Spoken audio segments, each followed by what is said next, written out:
Bismillahirrahmanirrahim. Assalamualaikum warahmatullahi wabarakatuh. Rabbi syrah li sadri wa yassir li amri wahlul 'uqdatam min lisani yafqahu qawli amma ba'du. Baiklah, kami dari kelompok 4 akan mempresentasikan hasil diskusi kelompok kami mengenai jenis-jenis laporan keuangan syariah dan konvensional. Sebelum itu, saya selaku moderator akan memperkenalkan teman-teman dari kelompok 4. Ada Siti Farah Ayu Fauziah, ada Huria Rosla Sabila, dan ada Eka Putri Nurul Islam. Baiklah, untuk materi pertama akan disampaikan oleh rekan saya, Siti Farah Ayu Fauziah. Kepada Siti Farah Ayu Fauziah, waktu dan tempat dipersilakan. Assalamualaikum warahmatullahi wabarakatuh. Baiklah, saya Siti Farah Ayu Fauziah dengan NIM 201420059. Di sini akan menjelaskan mengenai laporan keuangan syariah. Yang pertama yaitu ada laporan posisi keuangan atau neraca, yang di dalamnya itu terdapat satu aktiva. Nah, di dalam aktiva terdapat beberapa perkiraan, antara lain yaitu yang pertama piutang dagang. Perkiraan ini dipergunakan untuk membukukan penyaluran dana yang mempergunakan prinsip jual beli seperti murabahah, istisna, dan salam. Sehingga dalam bank syariah, piutang seperti piutang murabahah, piutang istisna, piutang salam dapat dikategorikan sebagai aktiva yang produktif, aktiva yang diharapkan menghasilkan pendapatan. Selanjutnya yaitu ada investasi. Nah, perkiraan ini digunakan untuk membukukan penyaluran dana yang mempergunakan prinsip bagi hasil, yaitu pembiayaan mudharabah dan pembiayaan musyarakah. Selanjutnya ada persediaan atau aset. Dalam bank konvensional, perkiraan ini tidak mungkin ada. Dalam akuntansi umum, perkiraan ini terdapat pada perdagangan atau industri. Tetapi dalam bank syariah, perkiraan ini dipergunakan untuk menampung barang-barang milik bank syariah yang dimaksudkan untuk dijual kembali, seperti persediaan atau aset murabahah, atau persediaan atau aset salam, dan persediaan atau aset istisna. Lalu selanjutnya ada aktiva ijaroh. Nah, perkiraan ini dipergunakan untuk membukukan aset ijaroh yang telah disewakan, yang dimana aset ijaroh yang telah disewakan itu harus dipisahkan dengan aktiva tetap milik bank dan persediaan. Dalam akuntansi ijaroh yang dianut hanyalah sewa operasional atau operation lens, sehingga aset yang disewakan masih menjadi milik dan tanggung jawab bank, termasuk juga kepada pemeliharaannya. Nah, selanjutnya ada aktiva istisna dalam penyelesaian atau istisna work in process. Perkiraan ini dipergunakan untuk menampung transaksi istisna yang sedang berjalan proses penyelesaiannya. Untuk barang istisna sendiri itu dilaporkan dalam laporan perubahan dana investasi terkait yang telah selesai tetapi belum diserahkan atau ditampung dalam perkiraan persediaan istisna. Nah, selanjutnya ada penyaluran dana investasi terkait executing. Perkiraan ini dipergunakan untuk membukukan penyaluran mudharabah muqayyadah atau investasi terikat, yaitu dengan pola penyaluran executing. Nah, penyaluran mudharabah muqayyadah dengan pola penyaluran channeling. Selanjutnya ada pinjaman qard. Nah, di dalam perkiraan ini dipergunakan untuk membukukan pinjaman qard yang sumber dananya dari intern bank syariah. Pinjaman qard yang sumber dananya dari ekstern dilaporkan dalam laporan sumber dana dan penggunaan Al-Qardul Hasan. Lalu selanjutnya ada penyertaan.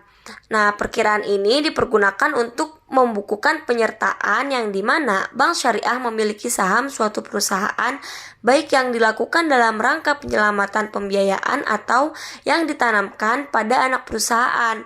Hal ini tidak dibukukan pada musyarakah, walaupun secara prinsip syariah dapat dikategorikan sama, karena untuk membedakan penyaluran dana untuk kepentingan produktif. Nah, untuk materi selanjutnya akan dilanjutkan oleh teman saya yaitu Eka Putri Nurul Islam. Baiklah, selanjutnya mengenai kewajiban. Perkiraan yang berbeda pada kewajiban dalam bank syariah dapat dijelaskan sebagai berikut.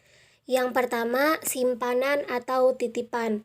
Perkiraan ini dipergunakan untuk membukukan penghimpunan dana yang mempergunakan prinsip wadiah atau titipan.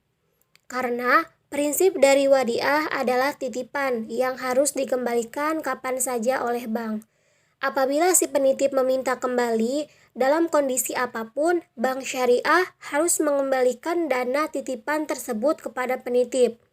Bank syariah harus mengembalikan dana titipan tersebut 100% kepada penitip. Jadi, yang dibukukan pada kewajiban bank syariah adalah tabungan giro wadiah. Hal ini sangat berbeda dengan neraca bank konvensional. Tabungan dan deposito dibukukan pada unsur kewajiban bank konvensional. Selanjutnya, kewajiban investasi terikat executing.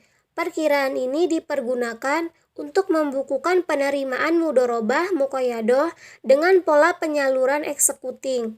Penerimaan mudorobah muqayyadah yang pola channeling yang belum disalurkan oleh bank syariah dibukukan dalam titipan kelompok kewajiban. Selanjutnya, mengenai keuntungan diumumkan belum dibagikan. Perkiraan ini dipergunakan untuk membukukan bagi hasil hak pemilik dana investasi tidak terikat yang dihimpun, yang sampai dengan tanggal laporan belum dibayarkan kepada pemiliknya. Dan data yang dipergunakan dalam perkiraan ini bersumber dari perhitungan pembagian hasil usaha. Selanjutnya, mengenai dana syirka temporer. Transaksi yang dibukukan pada dana syirka temporer adalah penghimpunan dana pada bank syariah yang mempergunakan prinsip mudorobah mutlaqah. Dalam PSA K59 tentang akuntansi perbankan syariah disebut dengan investasi tidak terikat. Oleh karena kelompok ini berada pada sisi pasifa neraca bank syariah dan mempergunakan kata-kata investasi yang umumnya berada pada sisi aktiva neraca bank, maka istilah investasi tidak terikat diganti dengan dana syirka temporer. Mengenai laporan laba rugi. Beberapa unsur laporan laba rugi yang ada dalam laporan laba rugi bank syariah adalah: yang pertama, pendapatan operasi utama; yang kedua, hak pihak ketiga atas bagi hasil; yang ketiga, dana syirka temporer pendapatan operasi lainnya; yang terakhir, beban-beban. Selanjutnya, laporan arus kas. Laporan arus kas disajikan sesuai dengan PSA K2 laporan alur kas. Kemudian, laporan perubahan ekuitas. Laporan perubahan ekuitas disajikan sesuai dengan PSA K1. Selanjutnya, mengenai laporan perubahan dana investasi terikat. Laporan perubahan dana investasi terikat ini memuat laporan dari mudorobah muqayyadah atau investasi terikat dengan pola penyaluran channeling. Untuk investasi terikat dengan pola penyaluran executing dilaporkan dalam neraca on balance sheet. Laporan ini merupakan pertanggungan jawab bank sebagai agen dalam mudorobah muqayyadah. Laporan perubahan dana investasi terikat ini dibuat untuk laporan keuangan syariah sebagai laporan dalam menjalankan amanah dengan menjalankan pengelolaan dana. Selanjutnya akan disampaikan oleh rekan saya, Huriyah Arwasalsabila. Baiklah, saya Huriyah Arwasalsabila akan melanjutkan penjelasan dari rekan saya. Yang keenam ada laporan sumber dan penggunaan dana zakat. Dalam PSAK 59, laporan ini disebut dengan laporan sumber dan penggunaan dana ZIS atau zakat, infak, dan sodakoh. Oleh karena itu, terdapat ketidakjelasan penggunaan infak dan sodakoh yang dapat dipergunakan untuk hal-hal di luar zakat.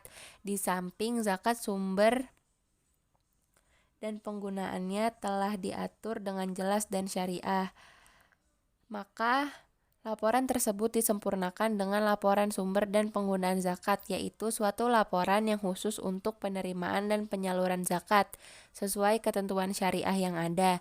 Sedangkan laporan sumber dan penggunaan dana infak dan sodako digabung dengan laporan sumber dan penggunaan dana kebajikan. Lalu yang ketujuh ada laporan sumber dan penggunaan dana kebajikan. Dalam PSAK 59, laporan ini disebut dengan laporan sumber dan penggunaan Al-Qardul Hasan. Oleh karena itu, tak ada perbedaan arti Al-Qard dengan Al-Qardul Hasan dan tidak ditemukan pengertian yang baku dari Al-Qordul Hasan. Maka laporan ini disempurnakan dengan laporan sumber dan penggunaan dana kebajikan dalam PSAK 101 tentang penyajian laporan keuangan syariah yang sudah dijelaskan di paragraf 69-73 bahwa entitas syariah menyajikan laporan sumber dan penggunaan dana kebajikan sebagai komponen utama laporan keuangan. Lalu yang ke-8 ada catatan laporan keuangan. Lalu selanjutnya laporan keuangan konvensional, yaitu ada laporan posisi keuangan, laporan laba rugi, laporan perubahan ekuitas, laporan arus kas, dan catatan laporan keuangan. Sedangkan pada bank syariah itu ada 3 laporan tambahan yang seperti yang sudah dijelaskan sebelumnya. Mungkin cukup sekian, dikembalikan kepada moderator. Baiklah, terima kasih kepada teman-teman. Mungkin cukup sekian penjelasan yang bisa kami sampaikan, kurang lebihnya mohon dimaafkan. Semoga teman-teman bisa mengerti apa maksud dari penjelasan kami. Wabillahi taufiq wal hidayah. Wassalamualaikum warahmatullahi wabarakatuh.